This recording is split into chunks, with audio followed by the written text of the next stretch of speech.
Do this shit until they murder me.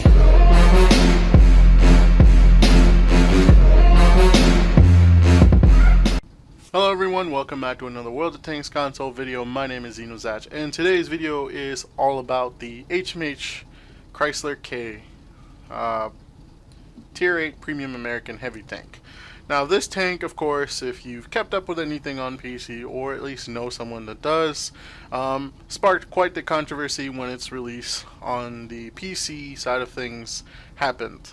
However, today we're going to look at what happens when this tank meets console. As you can tell by now, the player base for both sides tend to differ, as well as the way tanks actually play out in their own environment. First and foremost in this, I just want to point out that I'm a little bit disappointed with this one. I really am. Compared to most of the tanks that we've gotten, even the last ones that we've had, the Chrysler K here doesn't really stand out as far as being too blazoned with colors or any kind of special art on it. This one was a little bit underwhelming. Has that little V on it, or upside down V, the little paint, the skulls on both sides, the sandbags, the fuel canister, those are backpacks, the colored turrets on the side, as well as the front. Overall, I feel a little bit disappointed that they didn't go with the grand final route. However, it's more understandable that they didn't, to avoid any more controversy that PC players might bring up with its release on console, and it kind of might have blown up in the wrong direction. However, let's stop focusing on what PC has done, and let's start focusing on what this tank does and how it actually stands out on the battlefield for the console players. So let's get started into the tank comparison. So moving into the tank comparison today, we're going to be comparing the HMH Chrysler K to its Tier 8 American Heavy Tank premium counterpart, the M6A 2E1 Mutant, as it's more commonly known as.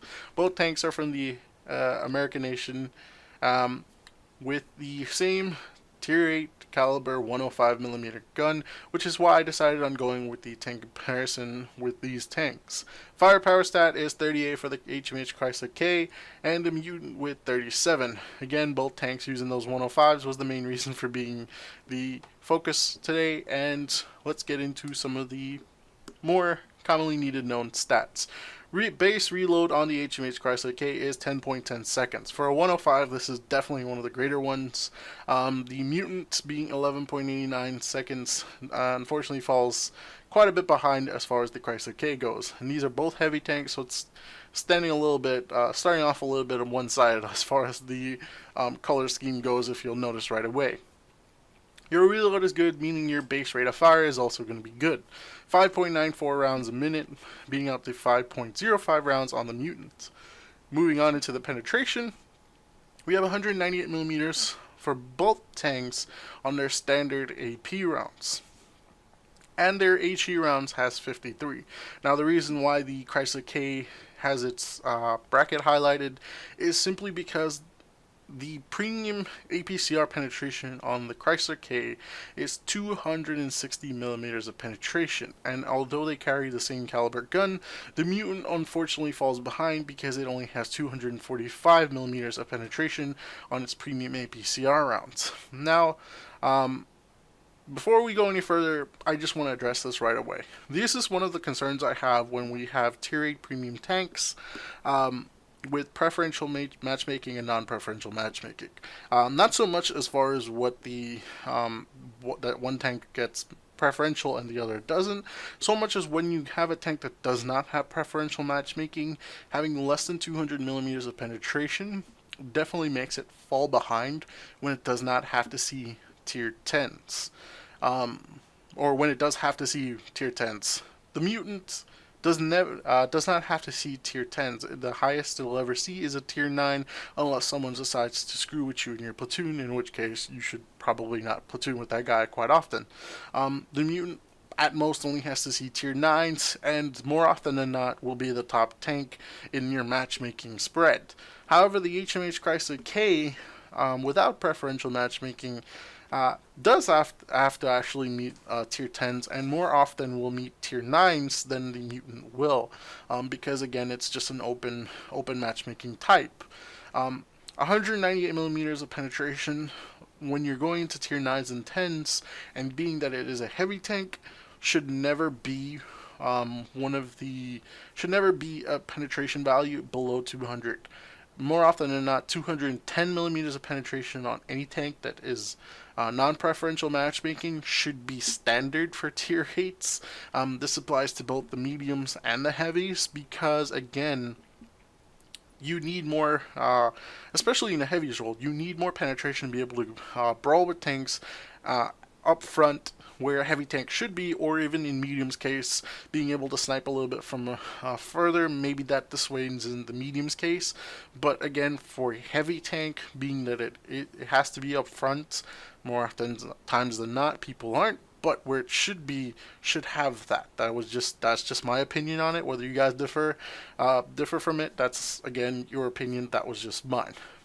Okay, now that I've gotten that out of the way, moving along, damage for both tanks using a 105 is 320 on its AP and APCR round, 420 on its HE rounds.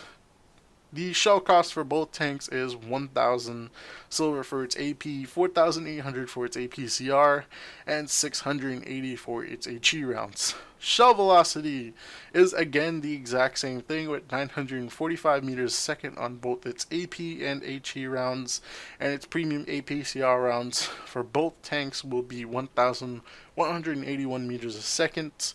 Again, your APCR is by default your fastest ammunition, however, loses the most penetration over distance. Ammo capacity, and this again, the Chrysler K, as far as premium heavy tanks are concerned, definitely has one of the most ammunition I've seen. As far as the American side goes, definitely 100 rounds is definitely overkill. You could kill your team 3 to 4 times over if you penetrate every shot. The Mutant doesn't fall that far behind. It's still above the other tier 8 heavies with 60 rounds. I feel a little bit lacking for that, considering that both tanks are quite large. The Mutant being one of the tall tanks in its tier 8 bracket definitely puts it aside. So not bad news for any of you that drive the Chrysler K. Never having to worry about those running out of ammunitions, or even giving you the diverse options of being able to set a different loadouts. DPM for the HMH Chrysler K is 1,900.8, and the Mutant is at 1,616. That's actually fairly cool, actually. 1616 for that one. Aim time 1.9 seconds for your for the Chrysler K. Its gun is very good. The Mutant is at 0.42. I don't know why I didn't highlight that. The dispersion on the Chrysler K is very good for its size. 0.36, beating out the 0.42 on the Mutant at 100 meters. I didn't include the stats for the when moving the tank or rotating the tank for the Mutant, because again, I had these stats, so I basically copied pasted from the Patriot review, and in that update they didn't have those. Now that they do any of the tank reviews, I normally have it for the base tank and not the stat that I copy over. Unfortunately, that's probably that's my fault on that case. The gun elevation on the HMH Chrysler K is 15, and the gun depression is 6. However, comparing that to the Mutant, it has an overwhelming advantage already with its height. 20 degrees of gun elevation puts it above it, and 10 degrees of gun depression. So the Mutant, because again it has one of the more awkward shapes on console for tanks, even on PC, definitely has that gun elevation as well as gun depression. It's already a fairly tall tank, so it's actually very interesting that they would give it that much value, and it would kind of make it kind of ridiculous not to have it considering the size. However, moving along, we have the hull traverse speed, 32 degrees a second for when rotating the tank's hull, and that beats out the Mutant with only 24 degrees a second.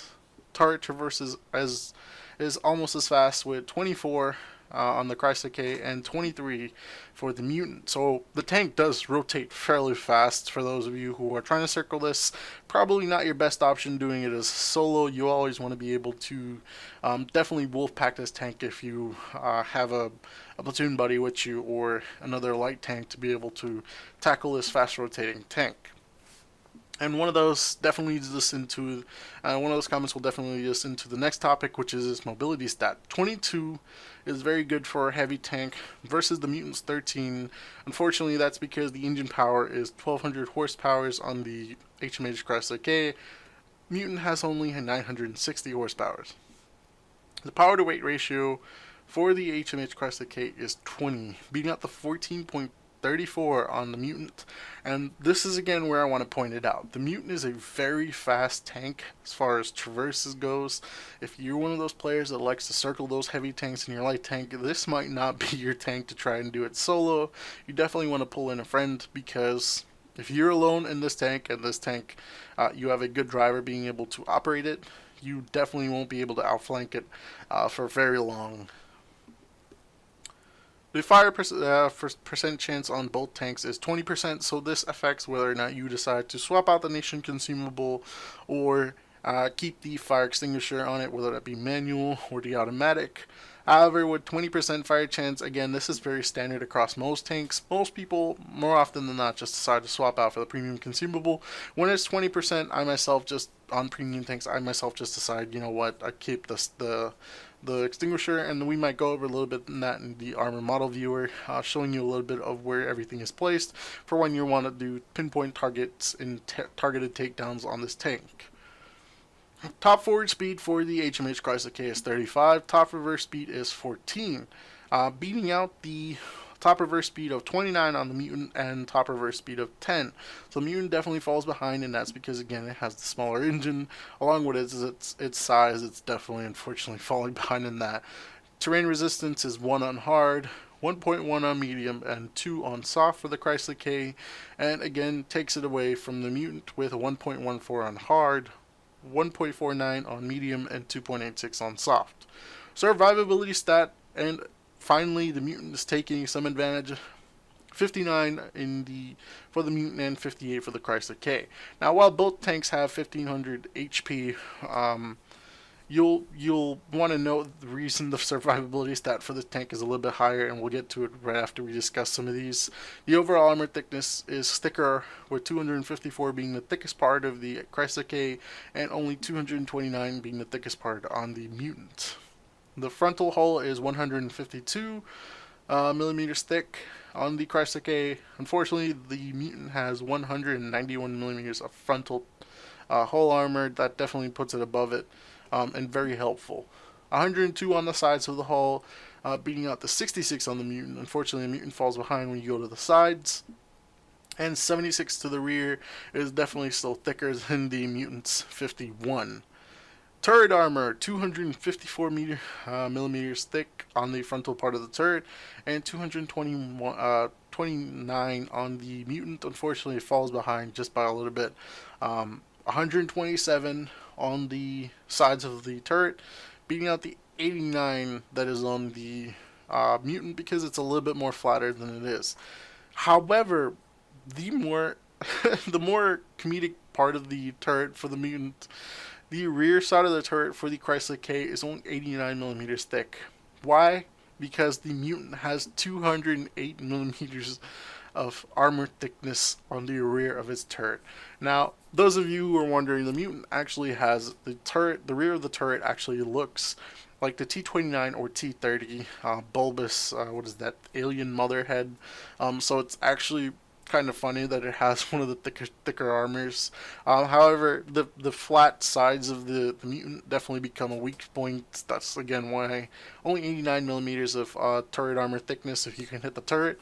On the rear, not an option. On the front, not an option, but when it gives you its side, definitely start taking some shots in. That's definitely not going to help you. Now, the survivability stat I want to discuss here, because the Mutant again does not get does get preferential matchmaking, meaning that more often than not it's the top tier tank in its matchmaking. However, the Chrysler K has 58, so survivability is always going to be that 50-50 depending on what your matchmaking spread is, and more often than not, in my case or my matchmaking, I've been mid to bottom tier. I've only gotten a few matchmakings being top tier in the Chrysler K, and 58 seems a little bit of a high ball, to be honest. A lot of tanks tier 9s and 10s just go through the front of your hull. That's just kind of obvious. Um, that of course the turret is one of those things. When you're top tier, the frontal trying to go against this tank frontally is like trying to go against the VK 7201, or sorry, VK the Panzer 7 that is currently in the game, tier 10 German heavy. It's roughly like going against that frontally because, again, these tanks are monstrous for any bottom tanks. Tier 8, tier 8 and 9 going against the Panzer 7, just you kind of want tier 10s to brawl against it. And in this case, tier 6s and 7s that have to meet the Chrysler K definitely don't want to be going against it frontally. The turret's actually very rounded, so it's really weird. It mostly takes its advantage from the Soviet aspect design because their turrets tend to be very rounded, and none of the other Americans that I've seen in the game have that rounded turret. If there is, feel free to point one out in the comments. That's just my opinion on that. It's very weird. Survivability stat in this case definitely should have been a little bit higher for the mutants. Moving on, we have the concealment stat, which is 16 for the HMH Chrysler K, beating out the mutants 3.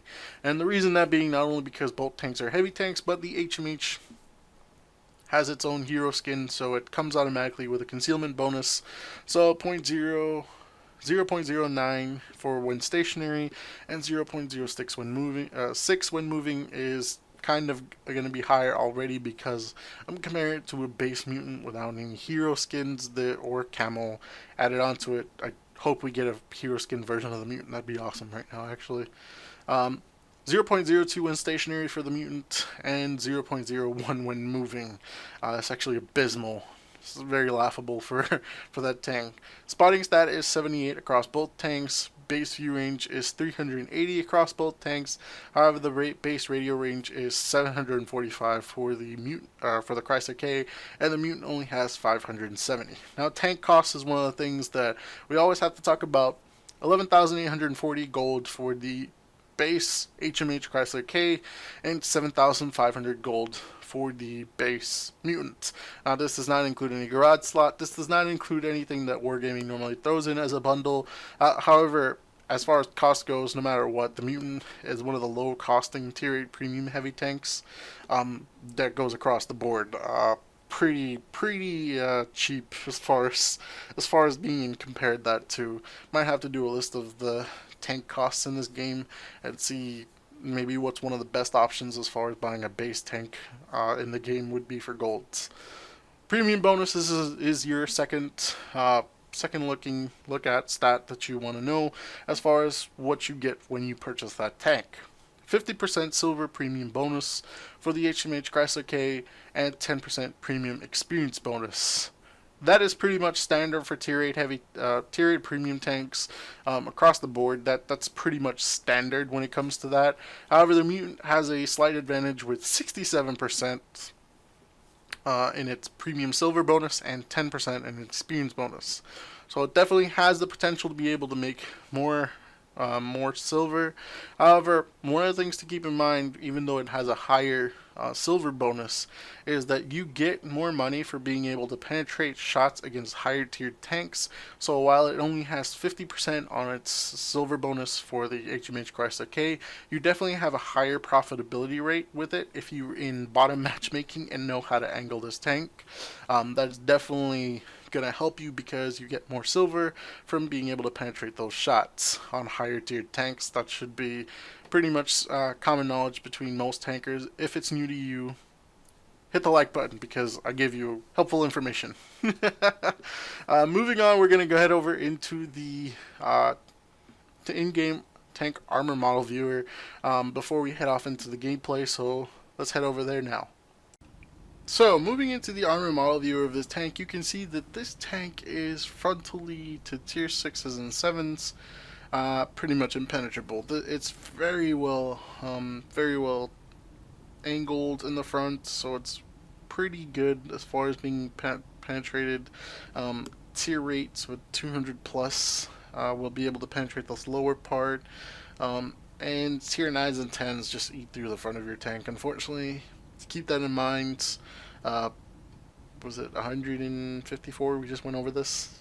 Not very thick when you're going against tier 9s and 10s that pretty much pack 220 plus millimeters of penetration. Frontally on the turret, however, if you manage to have something blocking the hull, this tank does pull up fairly decent turret armor. You can see, again, like I pointed out, it pretty much has a very well-rounded turret, taking off some of the aspects from Soviet tanks. The frontal part of this, you know what, I think this would probably be similarly to that of, let's say, the Objects 140 in my, or maybe the 260. It does not have two commander's hatch or cupolas, but definitely very very similar as far as that rounded turrets. The tier 10 mediums. The cupola, it's fairly thick, but again, if you have over 215 to 220 plus millimeters, you'll pretty much go through the front of this. Although I was going against it the other day in the VK4502B, and I was pulling off, again, the tank was moving, pulling off ricochets off of that. So it's one of those things where if the tank isn't moving, it stays still, and you could place a weld shot, by all means go for it. It's one of those things. This tank frontally is a monster. If it covers this frontal hull against tier 9s and 10s, if it's able to just expose a turret, it's a monster to go against, and that speaks miles above for being able to go against it in tier 6s and 7s. If you ever want to stand a chance, wolf pack it, because that's pretty much the only way. On the sides, again, not very thick, easily going to be penetrated by some 75, 76 millimeters. You might get it. It is slightly angled, as you can see, just slightly. But there's only so much of that will actually count as an angle, unless the tank is just angling it fairly well. Now, if you want to know how to angle this tank fairly well, and I mean really well, it's about 30, maybe 30 degrees or less. This is the maximum angle you want to use right here. That's pretty much it. If you decide for some reason that this is your wall, unfortunately for yourself, let's see if I can pull up the calculator. If it'll actually pull it up. Where is... Nope. Pull up the calculator so I can use it as a wall. And as soon as I do that, it pulls away. Calculator. Pulls it away. Can't do it. No! Anyway. If you pretty much pull it around from that side, I'd say right here again, that's the maximum. You'll get a pretty much automatic ricochet on anything. There is nothing in the game that will Death Star Hesh, never mind, it'll penetrate it, but it'll penetrate anything. Side scraping means nothing to a Hesh round, but you won't be able to penetrate this with any tier 9 or 10 AP rounds or HE rounds. It should automatically be a ricochet. This is a very good angle. I think he gets about 500 of effective armor. Same thing on the other side. Now, do keep in mind that on the tank itself, it has those rear-mounted guns, as well as on the front. This was one of the concerns for PC. That is not modeled in-game, so it does not count as armor at all. So shooting at them means exactly nothing. So someone who effectively side scrapes pretty much is an impenetrable beast of a tank when you're going against it. However, you can see that there are some slight weak points along this side that some tier 9s and 10s will definitely be able to take advantage of if you just pretty much turn on that premium ammo and start shooting heat to be able to just overmatch this regardless. To the rear of this tank is fairly weak. We talked about this just now in the tank comparison. Fairly weak, and the reason I want to point out that the rear is very weak is because that is where the ammunition is stored. Literally in the rear of the tank is where this tank is stored, or the ammunition for this tank is stored. So whether it's the rear of the turret or the rear of the tank, if you actually are aiming it from the side, if you aim at those little guns because they're not modeled, it'll go through and actually hit the ammo rack. I've been ammo racked once so far by, I want to say it was a light tank. I was getting bullied by two light tanks, and one of them managed to hit the back fairly well on exactly a flat side, and ammo rack the tank, which is actually pretty bad. Now, I want to point this out because you see exactly, you want to know how to be able to stop this tank's or limit its engine power. Exactly where this V is pretty much where the engine is. Just pretty much aim for that V, or you can see that again. This is a pretty big engine, but the V is pretty much giving it away as far as being able to damage it severely. That's pretty much the center of the engine. So shooting it on a flat side, right at the V, pretty much, or in between these, the V is the mark, or the upside down V is the mark. Basically has an arrow saying "shoot me here," to be able to damage the engine and giving some of the slower mediums the ability to circle it fairly well compared to before. Keep in mind though, this tank is very maneuverable, has a very good traverse, so if you do not limit its mobility or by damaging its engine or tracking it consecutively, this tank will pretty much be a beast as far as going against it, and that plays out fairly well for a competent driver. However, that's enough of this. Let's head on over into the gameplay and showing you guys a little bit of what I was able to accomplish in this tank. So we're going to be starting off on the northwest map with the Chrysler K, and just to go ahead and state this, both replays I'm about to show you guys are what happens when the matchmaking is actually friendly to you in the Chrysler K. And this points out that, again, look at the matchmaking.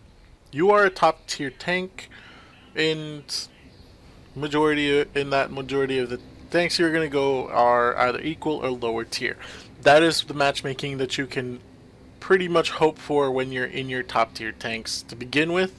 However, in the Chrysler K, it's definitely the type of matchmaking that you want, because I can tell you out of the course of the games that I played with this tank, going into higher tier match pretty much regards that this tank just can't keep up with the tier 9s and 10s. That's just being honest. But you can see that one of the highlights of this tank, of course, being its mobility, being able to move up into position. Even for a heavy tank, it almost feels kind of medium type of speed. So we're going to get into a little bit of a confrontation here with the Leo and take a little 340 damage there. I believe that's a high roll for it. And the Leo, no arty to worry about, so definitely one of those things the Leo's trying to poke out, which is really bad. I assume that he thinks that this basically plays like the 4502B, as the 4502B's lower plate is relatively weak compared to its upper plate. However, for this one, even though it plays slightly like that, you will know that the Chrysler K, or you should know that the Chrysler K will play a little bit different in the... Oh wow, I almost got that, should we? For some reason, we have a tank just rolling straight through the middle. The team is pretty much spread out evenly, and our side is not so much. We're all huddled mostly together. That puts us a little bit of an advantage, and at this point, again, it's one of those things where you're top tier, just bully. That's not to say someone can't pen you if you just decide to disregard your plays or anything like that, but if you know how to handle the situation... I thought he was going to keep reversing. Damn that IS. Good bounce there. However, the second shot, sneak it in, and good. 280, or was that 98? 88? Seemed like 88. Trying to get it. So you can see that now we're trying to brawl out in the middle.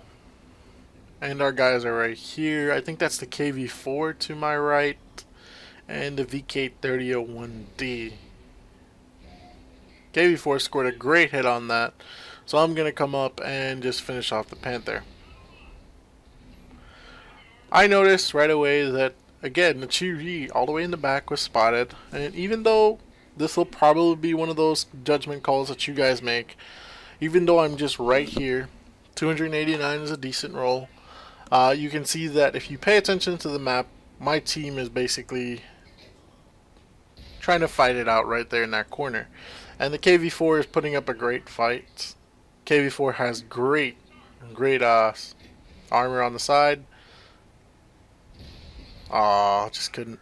You could pretty much call this, maybe it's my fault, we should have been able to do it. And so this part I do feel bad for. I decided to focus on the Chidi and 330. Very good roll there.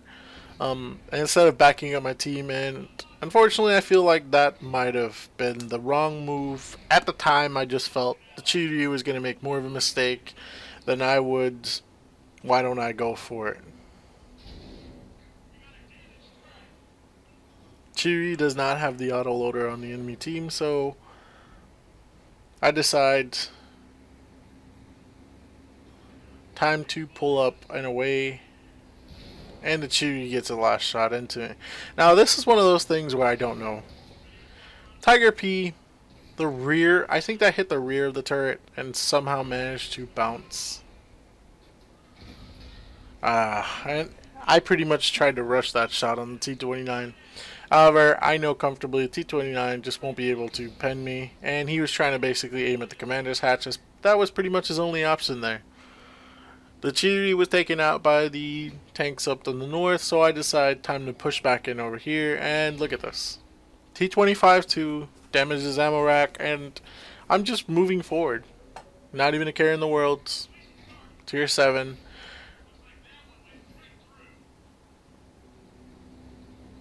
Boom. He can't do anything. He feels bad, and the IS hit at probably the almost impenetrable angle. I would have given me like an effective of about 5. I tried to take a snapshot at the HMH 5100, and that tech is actually really good. Just keep an eye on him. He'll be back. You can see again the IS just trolling him. He's trying to aim at that lower plate, so he hits the tracks. Unfortunately for him, the VK3001D is basically my mop-up guy, where he just comes in, takes the kill that he's the other guy that pretty much followed me around and kept cleaning up any kills I couldn't do. At first I was thinking of going after the HMH 5100. You can see the VK3001D as well. I was thinking about it, but I figured since we're all over here, we might as well finish off the Ferdinand as well as the enemy HMH Chrysler K. And I missed my shot right there on him, so that wouldn't cost me that shot, as well as I thought the Ferdinand was going to turn, so did a quick reverse back, screwed myself up, and didn't get the shot for full damage, so I get a finishing shot. 10 damage. So now all that's left is the enemy HMH 5100. And the HMH 5100 is a very mobile tank. It's the more mobile heavy, the heavy mediums as most people call it, that they're pretty much essentially, they're classified as heavies, but they're basically medium tanks with all-aluminum guns. So the team is pretty much going to try to push around and get to the 5100. Now pay attention to the heavy tank over there on G5, or G4, I'm sorry, as we're all rushing down this side because that's the last place that the HMH 5100 was spotted, and that heavy tank is pretty much by himself. Now, hats off to the HMH 5100. He didn't decide to just take on a swarm of enemies on this side. He was actually trying to come down here, and unfortunately for him, HMH 5100 ran through that T29. Poor guy, never stood a chance on there. 5100 has great penetration and could go easily through the front hull of the T29. So you can see, even though everyone was on the right side, the HMH is able to just pull up. It's very fast, or decently mobile, so I can get back over to the side of the HMH 5100, and I feel like this is where I messed up in this match. HMH 5100 wasn't that bad to stay there. He pretty much pulled forwards, and the VK3001D takes the HMH 5100. You can see me shaking my camera because I noticed at the end that was going to be a top gun and probably something to be able to push me into the first class mastery badge. Unfortunately for myself, even with 3,691 damage, 1,810 blocked, it was only a second class mastery and only a steel wall. 1,750 base experience, 22 shots fired, 18 direct hits, and 15 pens. Only 467 assisted damage. 1,810 damage is really good to block anyway for a tier 8 heavy tank. Not the best you can pull off. There's relatively more, and considering that 1,750 is just a second class mastery badge, the top ace tanker for this tank is probably ridiculous damage and penetration, or damage blocked as well as damage dealt. So although I tried my best, I could only pull out second class master even with the amount of ace tankers or even with the amount of base experience I was aiming for here. 94,740 base silver earned is a great amount of silver. However, you can notice that the ammunition cost does rise up very high. 22,000 for that 105, and that was all standard shells, no APCR, just the standard AP. And again, it's one of those things where the ammunition for the 105 does cost a little bit much. However, your tier 8s have that percentage boost for silver that kind of helps you in counteracting the ammunition cost. That might be one of those things that you might want to look into. However, before we keep going on about this, let's head over into the second gameplay. This time we're going to be playing with the HMH Chrysler K on the Dukla Pass map. Now this map is a very wide open map and gives me a little bit more to test out the top speed of the tank. And you can see that the matchmaking for this game is actually relatively good. I believe this is one of the better matchmaking I had for this tank throughout all the games I played with it. Again, I have to point out that between the Mutant and the HMH Chrysler K, the Mutant feels better because you don't have to worry about seeing a lot of tier 9s. Majority of your games, your Mutant will be top tier. That preferential matchmaking does help. However, you do have a higher profitability rate with the Chrysler K because it sees tier 10s. However, when it comes to practicality with being able to make silver, the Mutant's going to outshine it because unfortunately for your Chrysler K, as much as people don't believe me or don't believe it, the Chrysler K does not perform well when it's bottom tier matchmaking, and that stands for majority tier 8 tanks to begin with. And when it's mid tier, it has to do a heavy tank's job. It still doesn't kind of fulfill it all the way because, again, a lot of top tier tanks will basically be firing premium at you. However, enough of that. We're going to be showing again. You see that to the bottom of the map, the mini map there, you can see that a lot of the tanks are moving up this way, and you can see that the Chrysler K is actually pushing uphill fairly well, maintaining around the 30, 32, 35 kilometers an hour, and I get spotted by the Lycan. Good spot for him. So, if you're familiar with my channel and some of the tank reviews that I've done, you'll notice that I've played this map featured this map in another tank review. I did this with the Nameless because I wanted to test out the armor as well as the gun on it, and good shot there for that on the T71. And so I decided, well, if I'm playing on this map, I might as well try out how well the armor will perform in these certain situations. And surely enough, I was able to sneak a shot right into the Gornish, unfortunately for him. But being able to meet some of the tier 9s and fully have the armor being tested out when tier 9s are firing at you with standard ammunition. Now the IS-5, I believe, does fire heat. I believe the IS-5 on the enemy team does fire heat. That's very reminiscent of some of those. Damn you, Patriot. Patriot blocked me there from taking a shot. However, still managed to sneak a shot, and boom, bouncing a shot off the turret. That turret does come in handy. So the Fatherland decides to make a play for this one, and he decides to push up in front of me, and I'm trying to make sure that we're pushing up as a team and being able to bounce some shots as well. And right here, I like this shot. Good track, good assist, double tapped, or triple tapped in that case, as I caused the damage as well. However, we are all heavy tanks in this situation. None of us could have the DPM to finish off the IS-3.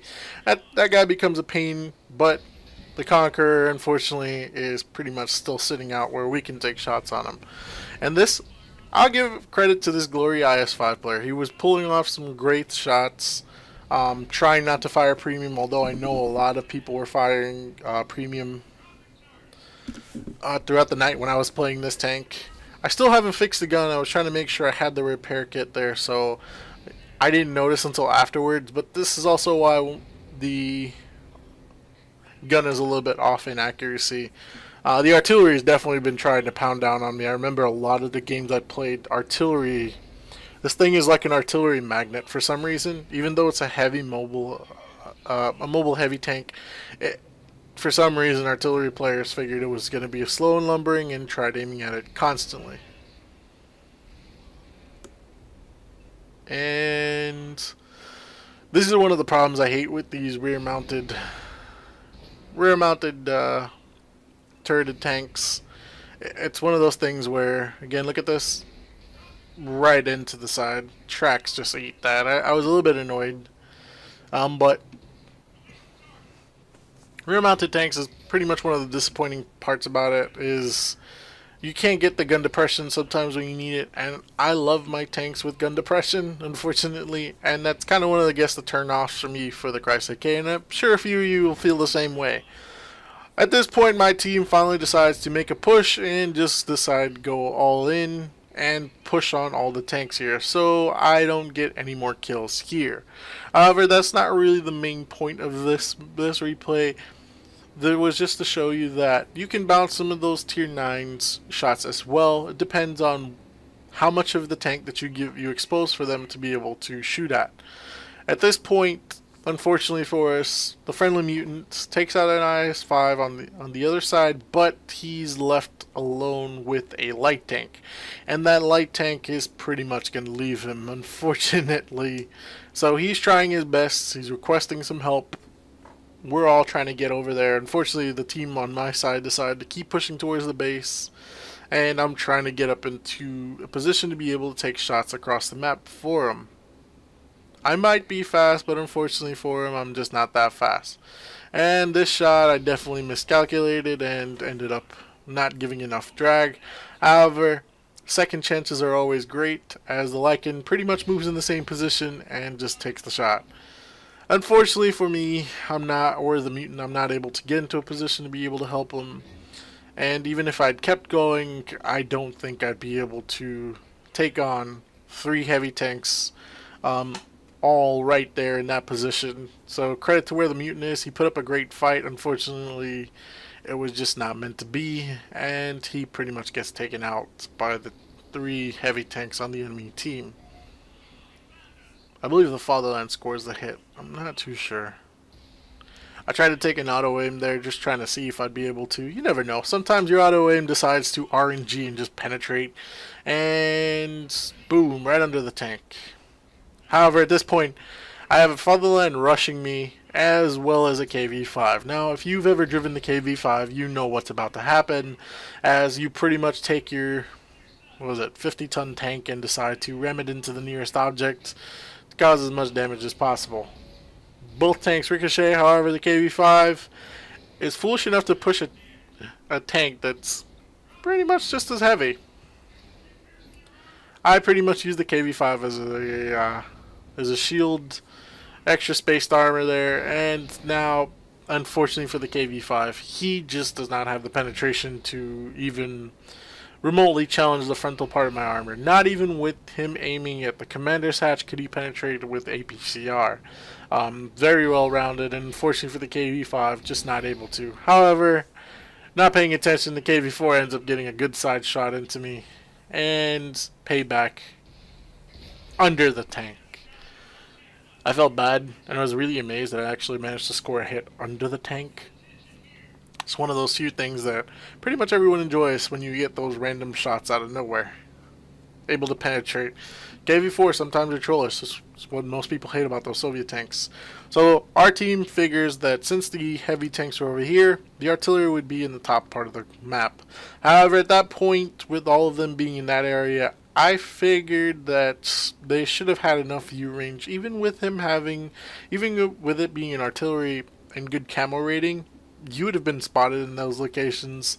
The only thing left to do is pretty much turn around, which I'm about to do right now, and head over into the opposite end.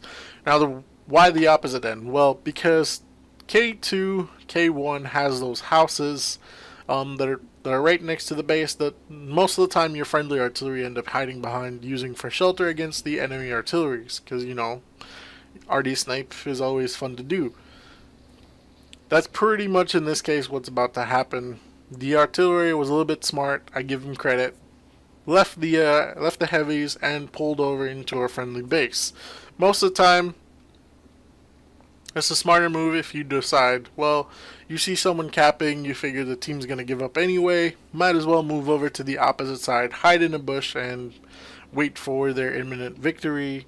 In this case, we have enough time that we should all be able to, majority of us should be able to just wander through the map and look for an artillery. And you can see again, great mobility from the Chrysler K. Throughout the replay, I would say the Chrysler K's gun was a little bit dependent. However, again, more of that was because I forgot to repair the gun in the first part and was still managing to penetrate a good few shots with the damaged gun. In this case, it came in handy.